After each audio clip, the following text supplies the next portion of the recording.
हरे कृष्ण। आज हम चर्चा करेंगे कुंती स्तुति।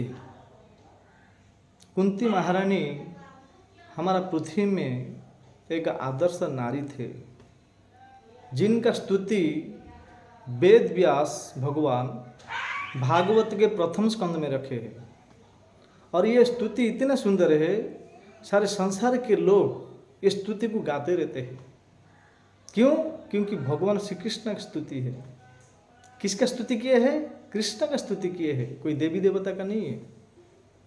तो भागवत प्रथम स्कंद में कुंती महारानी कृष्ण से 26 श्लोक से प्रार्थना किए।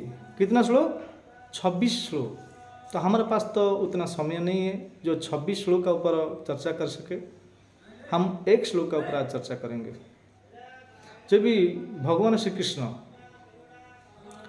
द्वारिका जाने के लिए रथ में आए, पांडव विजय प्राप्त किए, युधिष्ठिर महाराज का हस्तिनापुर में राज्य अभिषेक हुआ। तो कृष्ण भगवान जा रहे थे, तो कृष्ण भगवान युधिष्ठिर महाराज, अर्जुन, भीमसेन, नकुल, सहदेव सबसे मिल के आए। लास्ट में उनका जो बुआ थे, वसुदेव के बहन थे, जिनका नाम कुंती महारानी का पास आए विदाई लेने के लिए। कहते कि हे बुआ जी, मैं अभी जा रहा हूँ। कहाँ? द्वारिका। बहुत दिन हो गया यहाँ पे आके रुका है, अभी तुम्हारा पुत्र लोग को विजय प्राप्त किए हैं, अभी मुझे आशीर्वाद दीजिए, मैं द्वारिका जाऊँगा। तो द्वारिका जाने से पहले कृष्ण भगवान कुंती महारानी को कुछ वर मांगने के लिए कहा कि हे बुआ जी, कुछ वर मांगिए। तो कुंती महारानी क्या वर मांगते हैं? ऐसा संसार में कोई ऐसा नारी जो आज तक ऐसा वर नहीं मांगा है। कौन सा वर मांगा मालूम है? कहते कि विपदा संस्तुत सस्पत तत्र तत्र जगद्गुरु भवत दर्शनम यस्याद पुनर्भव दर्शनम। कुंती कहते हैं कि हे कृष्ण, आप अगर मुझे कुछ वर देना चाहते हैं तो मुझे विपद दीजिए। विपद का अर्थ है दुख, दुख दीजिए। तो कृष्ण भगवान ने कहा कि आपको इतना सारे दुख मिला है, अभी भी आपका पेट नहीं भरा है, अभी भी दुख ही मांग रहे। क्यों दुख मांग रहे? तो कुंती महारानी क्या कहते हैं? विपदा संस्तुत सस्पत तत्र तत्र जगद्गुरु। हे केशव, आप अगर मुझे सुख देंगे तो मैं आपको भूल जाऊंगा। आप हमें बचपन से दुख दिया है, परंतु दुख को मैं सुख अनुभव किया है।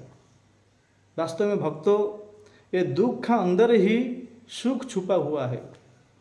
हम सुख के लिए दौड़ रहे हैं, ये मिल जाएगा सुख मिले हो जाएगा, सुखी हो जाएगा, वो मिल जाएगा सुखी हो जाएंगे। वास्तव में संसार में सुख नहीं है। एक ही जगह पे सुख है, जो कि भगवान श्री कृष्ण के चरण में है। जो कोई व्यक्ति भगवान श्री कृष्ण के चरण में समर्पण होकर भक्ति करता है, वही व्यक्ति ही सुखी हो सकता है। तो कुंती महारानी को कितना दुख आया जब भी उन्होंने विवाह किए। विवाह के कुछ दिन के बाद पांडु महाराज, जो उनका पतिदेव थे, उनका देहांत हो गया और 5 बालक को पालन पोषण करके बड़े किए हैं। बहुत विपद आया, फिर भी विपद को संपत्ति मानते थे। विपदा ही संपदा, संपदा ही विपद। जब भी हमारे पास धन संपत्ति आता है तो इसका साथ साथ विपत्ति भी आता है। और विपत्ति जब भी आता है उसमें संपत्ति में छुपा रहता है, हम ढूंढ नहीं पाते हैं। हमारा हृदय का अंदर ही ये संपत्ति है, ये प्रेम है, ये सुख है, ये आनंद है। हम अलग अलग जगह पे ढूंढ रहे हैं, परंतु ये सुख जो है हमारे हृदय का अंदर ही है। हम थोड़ा झांक के देखेंगे, ये अंदर ही भरा हुआ है, खजाना है। तो ये विपत्ति मांग रहे हैं कुंती महारानी। तो कुंती महारानी क्यों विपत्ति मांग रहे हैं? कहते कि दर्शनम, आपका हे कृष्ण मुझे ऐसा बार बार विपत्ति दीजिए ताकि मैं आपका दर्शन कर सकूं। और आपका दर्शन करने से क्या होगा ना, भवत दर्शनम यस्याद अपुनर्भव दर्शनम। मैं सुना है हे केशव, जो कोई भी व्यक्ति, जो कोई भी भक्त आपका बार बार दर्शन करता है, अपुनर्भव दर्शनम, उसको बार बार इस भौतिक जगत में आकर ये जन्म मृत्यु जरा व्याधि का जो दुख है उसको देखना नहीं पड़ता है। किसको? जो आपका बार बार दर्शन करता है। इसलिए भवत दर्शनम यस्यात् अपुनर्भव दर्शनम। हमको तो दुख मिला है, परंतु दुख से आपका हम दर्शन करते थे। हमारा प्रत्येक संकट में आप आके हमारा सहायता किए, इसीलिए मुझे दुख चाहिए। आज का डेट में मानो भगवान श्री कृष्ण हमारा सामने आ जाएंगे और कोई नारी को, कोई स्त्री लोग के पास जाएंगे कि अच्छा मैं कृष्ण हूँ, मैं भगवान हूँ और तुम्हारे ऊपर अति प्रसन्न हूँ, मुझे कुछ वर मांगिए। तो आज का डेट के जो नारी लोग, जो स्त्री लोग होंगे तो क्या मांगेंगे? लंबा लंबा चौड़ा से लिस्ट बना देंगे, मुझे इतना धन चाहिए, मुझे इतना घर चाहिए, मुझे इतना सोना चाहिए, मुझे इतना जमीन चाहिए, ऐसा लिस्ट बना देंगे। परंतु देखो एक आदर्श नारी, उनसे कुछ सीखना चाहिए। कुंती महारानी से कुछ सीखना चाहिए। कुछ नहीं मांग रहे, विपत्ति मांग रहे, दुख मांग रहे। इसलिए भक्तों, भगवान से हम कुछ संपत्ति मांगना नहीं चाहिए, कुंती महारानी की तरह दुख मांगना चाहिए और भगवान को ही मांगना चाहिए, भगवान से कुछ नहीं मांगना चाहिए।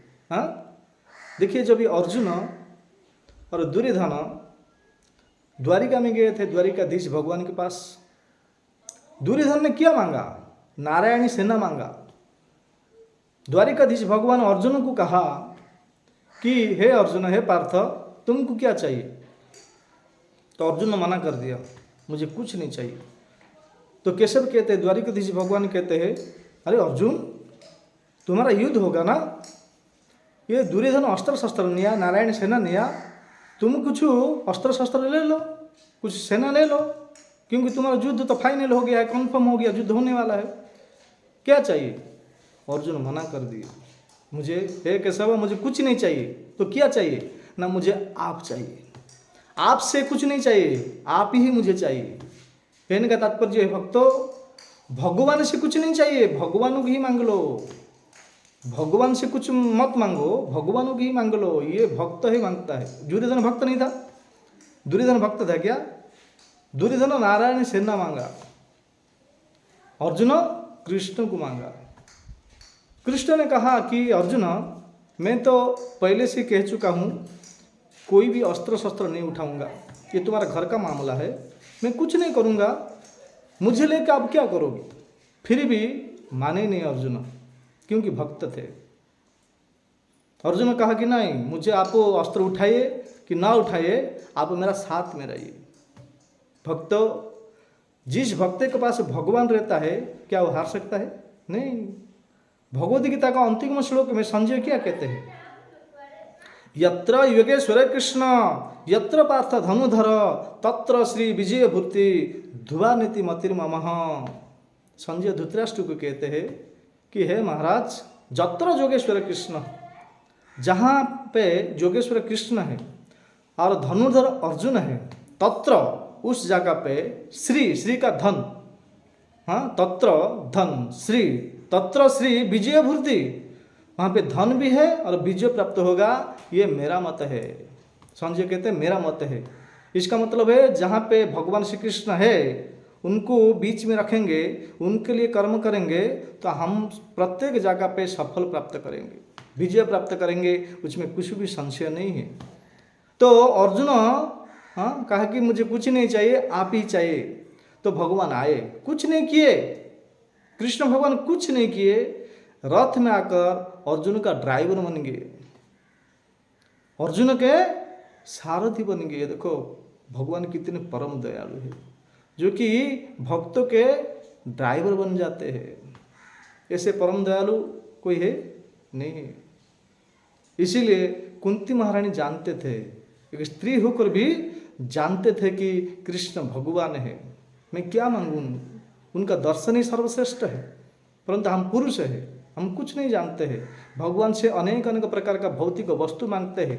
हाँ, जो कि हमारा पूर्वज, उनका पास क्या नहीं था, सब कुछ संपत्ति था, परंतु आज का डेट में है क्या ये लोग? नहीं। यदि ये लोग चले गए तो हम लोग रहेंगे, हमको भी जाना है एक दिन। हाँ, हमको एक दिन जाना है, जाने से पहले ये क्यों मांगेंगे? कृष्ण की मांग लो, कृष्ण का शरणागत हो जाओ, समर्पण हो जाओ, भगवान का भक्ति करो, उनका नाम जप करो, हरे कृष्ण कृष्ण कृष्ण हरे हरे, हरे राम राम राम हरे हरे। कुंती महारानी तो यही मांगते थे, हमारे भी कर्तव्य होता है यही मांगना चाहिए। हे प्रभु हमको कुछ ना दीजिए, हाँ, हमको ही विपत्ति दीजिए, दुख ही दीजिए, परंतु आपका हमारा जीवा में यही नाम हमेशा स्मरण होता रहे, यही हमारा अभिलाषा है और कुछ इच्छा नहीं प्रभु, यही हमको वर दीजिए विपत्ति। धन्यवाद। हरे कृष्ण।